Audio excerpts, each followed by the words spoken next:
Okay, we're talking about how to actually and authentically live authentically for real. We've already discovered it is not as easy as it sounds. It goes against every fear, worry, and anxiety of our social compulsions for acceptance and our ego's constant fear of being exposed and demolished. So here's a quick review of what we've covered so far. Number 1, own your shiitake. Number 2, be a freaking professional already. Number 3, stop the whining and griping. It's exhausting. And number 4, stop being a zoo for other people's monkeys and problems. Okay, let's continue. Number 5, don't tolerate BS. When people gossip, act disrespectfully, or are generally unpleasant, authentic people just walk away, and then they stay away.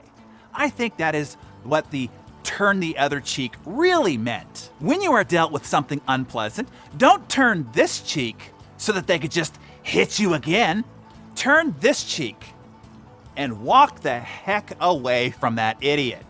You get and continue to receive in life what you tolerate. That's a good one for your notes, by the way. Let me say it again for you if you missed it. You get and continue to receive in life what you tolerate. Authentic people just stop tolerating it, that's all. And then magically the world around them forms to the new standard that they're willing to keep for themselves. That's a big tip there. I hope you got it.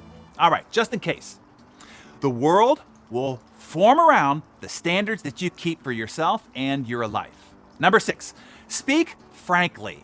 I've talked before about radical candor. Authentic people speak directly, no holds barred. This is not attacking people or their pride. It is just being direct about your views and opinions regarding ideas, plans, and approaches to creative problem solving.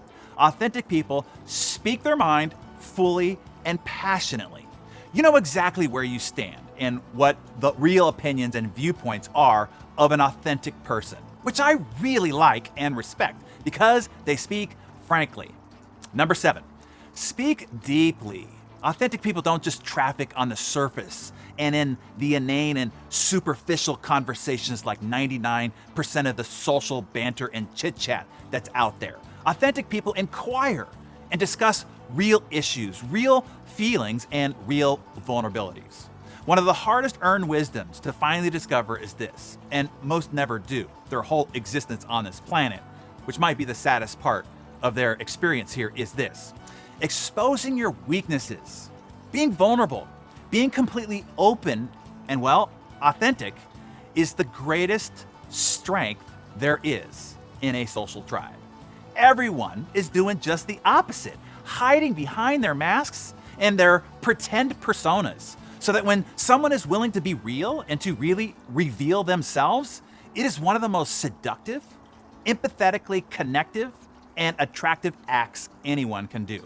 But we have such a hard time getting our ego consciousness to believe that.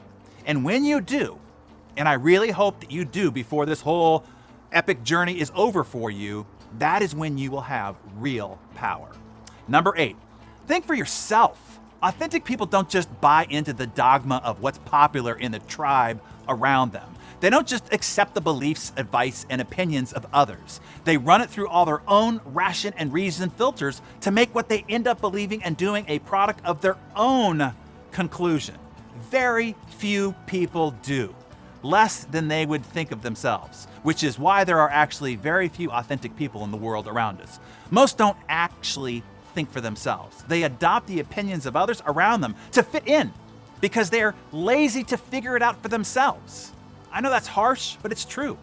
And number 9, and this is probably the hardest because you can only get to number 9 through age and wisdom. There's no shortcut to number 9. I call it getting to the age where you stop giving a ornification. As the wisdom adage goes, when you are a teenager and in your 20s, you are so worried about what other people think of you. When you get to your 40s, you finally stop caring what other people think of you. Then finally, when you get into your 60s, you realize, oh, hell, they weren't ever even thinking about me at all.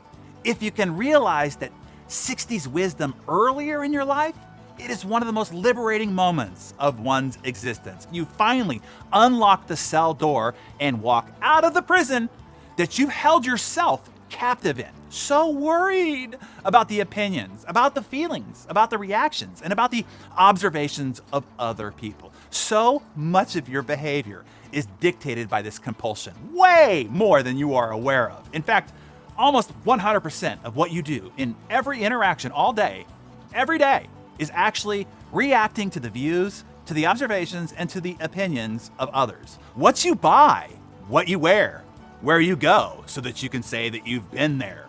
Nearly 100% of it is driven by giving a flip about what other people are going to think. So, number 9 is finally, truly stop giving a hump about what other people think. Authentic people just do whatever the freak they want, no matter the opinions of others. There is a fantastic comfort in finally living authentically if you can truly embrace these 9 traits. And according to Oprah, it will make you rich too. So there's that as well. Tell us, which of these final 5 do you need to embrace the most? Stop tolerating BS, speaking frankly, speaking deeply, thinking for yourself, and divine number 9, stop giving a rip about what other people think. Tell us that in the comments below.